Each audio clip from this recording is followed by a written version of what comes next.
everybody. I'm Meghan McGrogan, the Executive Director of the Greater Utica Chamber of Commerce.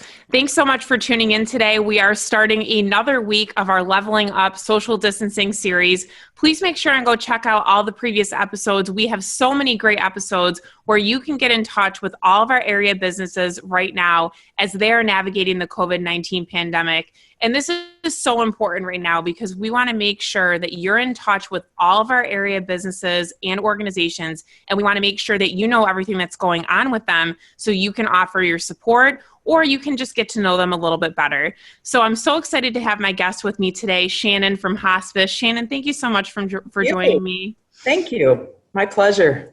So Shannon, introduce yourself. Let everybody know what you do at Hospice. Sure. I'm really thrilled to be here with you this morning, Meghan. My name is Shannon Cayea. I'm the CEO at Hospice, and I am totally lucky. I've been with Hospice now for 3 years and loving every minute of it. Great. And tell everybody, I know, and actually you guys were a finalist for our Business of the Year Award. So we've kind of had a similar conversation where you've told everybody what Hospice does. But for those people who don't know exactly what Hospice is and what you do, please just give a little bit of an overview for us. Sure. When people think of hospice, they really just think of the parent of it, if you will, hospice, but there really is a lot more to it. Our hospice services provide end-of-life care to patients living in the community, at the Siegenthaler Center, at either the Abraham House of Rome or of Utica, or wherever the patient's calling home. So it could be a nursing home, an assisted living facility. It could be one of the shelters in town. So wherever the patient's calling home, our hospice patients alone are, taken in, and we're generally treating them from anywhere from a week to 3 months. It depends, up to 6 months even. The other part of our program is our palliative care program. Palliative care is run by a nurse practitioner, and she has a staff of RNs and a case manager. And basically this program happens prior to patients needing to come on hospice. So these are people in the community who live with chronic illnesses, such as congestive heart failure or COPD, things that really impact their quality of life daily. So our nurse practitioner is able to go out to their home, and she works as the middle person between the families, the primary care, and the patients, and she goes out and is able to support any signs or symptoms that they have that is intruding on their quality of life or their daily lifestyle. Mm-hmm. Our AIM Palliative Care program is currently about 100 patients in the 3-county region, and we're very, very fortunate that we're able to provide telehealth. So even with coronavirus going on, many of our patients have telehealth devices that are in the home so that daily we can take a look at these patients and be adjusting medications or be watching signs and symptoms that they're changing. That's great. And intercede so that before any of these symptoms become problematic, we're able to make adjustments to their routine or their medications or their diets. And you were able to do that prior to the pandemic hitting? Yeah, we started that last spring. That's awesome. Yeah, and with the pandemic hitting, obviously that's become a huge asset. Mm-hmm. Our nurse practitioner is on Zoom, much like what we're doing right now, for hours on end, and so is our RN nurse navigator. So Tina and Leanne are really the ones gearing that program. Intakes are done by Melissa. So she coordinates all the medical records coming in, and then she sends them out to Tina and Leanne, who go out into the field. And, our program became so busy this year that we had to add another nurse practitioner. So now we have a second, Cassandra Pronti, who's joined us, and she's serving the Hudson Valley. That's great. Yeah. And then in addition to hospice and palliative care, we have our bereavement programs. And unfortunately, with COVID-19, bereavement has been put aside, our support groups have been put aside, but bereavement continues to be very, very busy. Mm-hmm. We do follow families that have experienced a loss, and this could be any kind of loss. It doesn't have to be actually like a parent or a grandparent. This could even be a pet, because we have a lot of children who are on program. But our bereavement services run for a period of 13 months post the death, the experience that the person's had. And of course, I have to bring up our Siegenthaler Center. which is our 4-bed inpatient unit that we have on Middle Settlement Road. So we're very busy right now, and hospice is up and running despite everything that's going on. We are fully functioning, and we've made it work so far. Yeah. And your employees are just amazing. And I know, we spoke for a couple minutes before we got on about some of the challenges that you guys are facing, because there's a lot of precautions you're taking to make sure that your employees are safe and the patients are safe. So tell everybody a little bit about that and the challenges that you guys are going through right Sure. To try to protect everybody, we've divided out into teams. So our office-based staff, we've split them in half so that there's only 6 of us in the office at any given time. Our field staff have begun working remotely. Not begun, I guess we're 6 weeks into this now, right? They work remotely. So our social workers, our bereavement counselors, all of our nursing staff and home care staff, they're continuing to go out to patients' home each and every day. We have to follow very strict isolation precautions. We do that anyways, but now we've added some more guidelines. All of our staff are armed with N95 masks, surgical masks, gowns and gloves and face shields, whatever it takes to make sure that our staff is safe, the patients are safe, and their families are safe. So they continue to do the home visits. Prior to going out, we're testing everybody's temperatures to make sure that we're not experiencing any issues internally. And then our staff is calling to ask the families the COVID questions in the community. Have you been exposed? Is anybody experiencing any signs or symptoms? If there's any yes to it, we have to add additional levels of support, which has been, quite a challenge getting a hold of some of the PPE, because that's kind of down the order of pecking when you think about getting PPE out to the community as hospice. But our staff is armed and able to go out and safely provide care. They go into the homes. They do ask that if a family member is present, that they try to limit the interaction to only one additional family member. We do understand that, people have a lot of questions and so forth, but we try to get one speaker for the family instead of having 4 and 5 kids in the room where, somebody may have flown in from Alaska or California or from another state. And, we try to limit the amount of exposure as best we can. Yeah. And that's, it's challenging because you pretty much have a separate environment, right? Every visit they make is a totally separate environment. And, some of that PPE, like you mentioned before, we're not talking just cloth masks here over their face. We're talking, face shields and probably covering their clothes, right? And depending on the level of exposure, it's not your run-of-the-mill, mask, gloves going in. You're really going in fully suited up.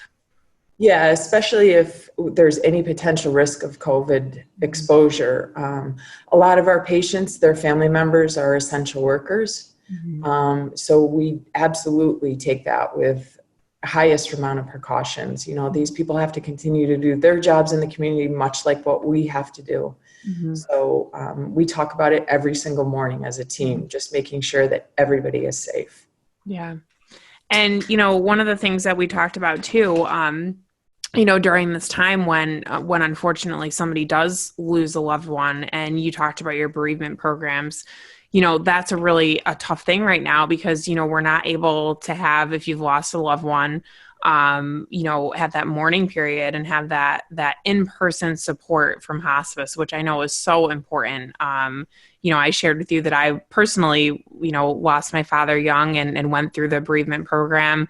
And it's just such an amazing program. I mean, really to have that support, and, you guys do a lot of really neat things. I know you talked about your butterfly release.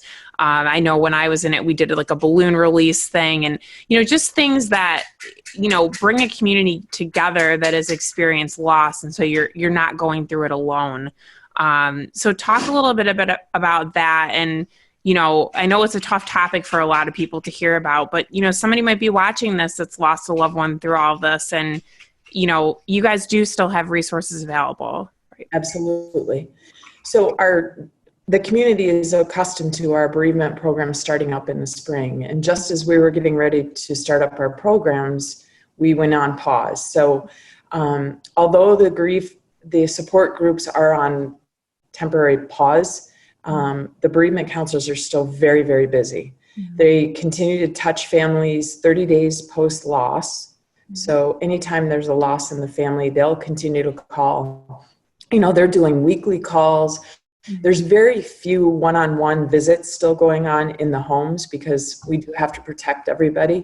Mm-hmm. But we're also able to do Zoom conferencing if family members would like to see the counselor that they're speaking with. Mm-hmm. So they can do one-on-one Zooms, or they can have daily, weekly, monthly phone calls based on the level of support. Mm-hmm. And as you mentioned, because families are unable to have that closure from a funeral, they're very busy right now because, families are hit with a rush of emotion at the time of death. And once the dust settles and you have to pick up the pieces and within this new norm, it's very, very difficult. So they're finding that the emotions are much rawer because people haven't had that closure. Even the hug, from your family members to let you know that everything's going to be okay. Mm-hmm. So right now, the bereavement counselors are extremely busy. Mm-hmm. You made mention of our butterfly release. We generally do our butterfly release at Utica College, but the college is not doing on-campus functions this summer. So we are going to be looking to do our butterfly release at another location. Right now, we're talking to the Root Farm because they have a beautiful butterfly garden, which we may do. Mm-hmm. I believe that we're going to also do a virtual release. So we have a couple of development council members that are going to assist us with that. So if we do a butterfly release at the Root Farm, we're going to do a virtual butterfly release so that families can watch it. They can be a part of the ceremony. And we're also going to give them the option of coming into the hospice office and picking up their butterfly so that as we're doing the release at the Root Farm or, wherever it ends up being this summer, they can also release it just as a memorial because that's a really touching experience when you hear those names and you hear the bagpipe. And with everything going on in this world, if there's anything that we can do to bring some kind of peace and some kind of closure to help the community, that's what we're all about. Yeah, and that's such a neat idea too. And we're all finding ways to adapt, and I think that's a beautiful idea to have people pick those up and still participate. And you guys have some other events that you normally have for fundraisers. I know we talked about Epicurean Delight. You've moved that to the fall. So what's going on with that? And then let everybody know how they can maybe support you outside of the traditional fundraisers if they'd like to at this time. Yeah, thank you. Epicurean has been moved to October 4th.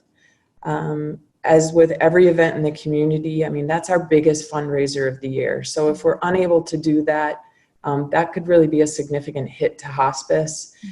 The other is our happy hour that happens at Aquavino.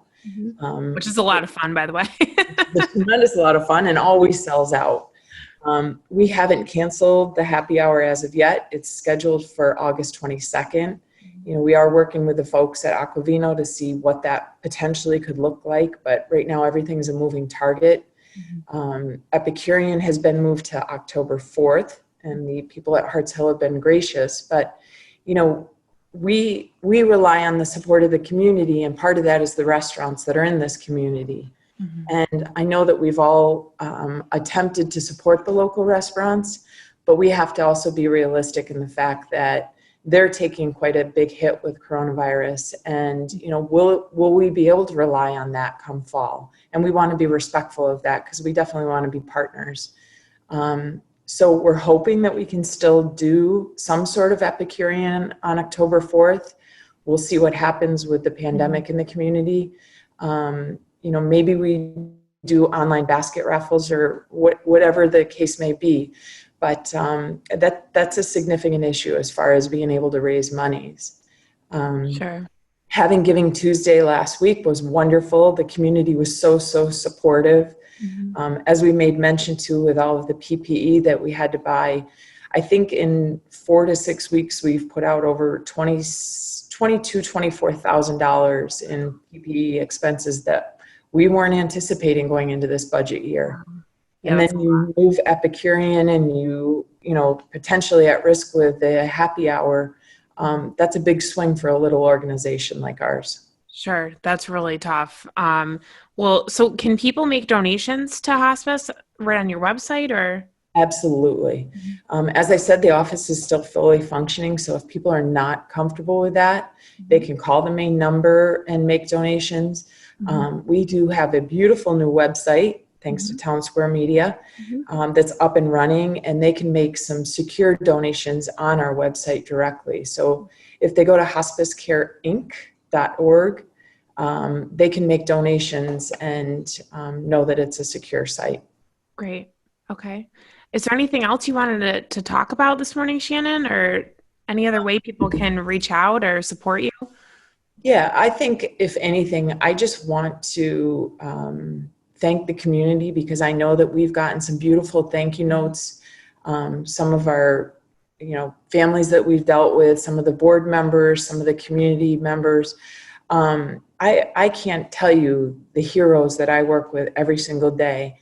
And sometimes I think that gets forgotten in the rush of, the people that are working in the hospitals and the emergency crews, and God bless them all. I mean, they're all heroes in my eyes, but I just want to thank the hospice heroes because they're still doing amazing work on the front line. And, the community support is wonderful. We appreciate all the masks that are getting delivered, the cloth masks that cover some of those ugly N95s. Yeah.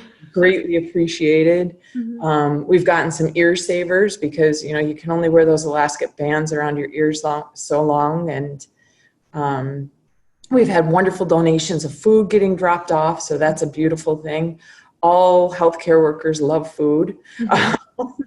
But I just want to acknowledge the hospice heroes that work for us every single day and keep the ball moving, as well as acknowledge the community for their support because, like on Giving Tuesday, so many people that we heard from, I just can't thank enough because it just warms my heart.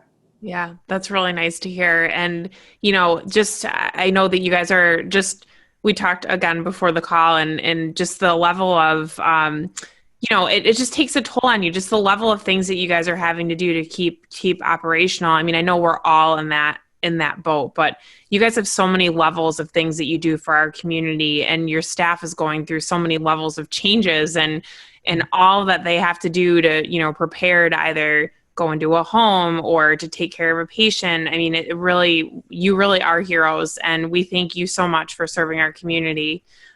Because I know it's everybody says it's hard, but in reality, a lot of us are comfortable in our homes and working and, able to decide whether, we're going in and out of places, but really you guys don't have a choice. And so thank you so much for everything that you and your staff are doing to care for everybody, because we really appreciate it. Thank you. I appreciate that.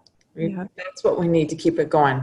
Yes. The thank yous mean so much to us. They really, truly do. And, when people are just going through such raw emotion and, already dealing with death, because it's not an easy thing for anybody to talk about. A thank you goes a long way in our world. Good. Well, Shannon, I'm so glad you could join me this morning and tell everybody about hospice and all the great things you guys do.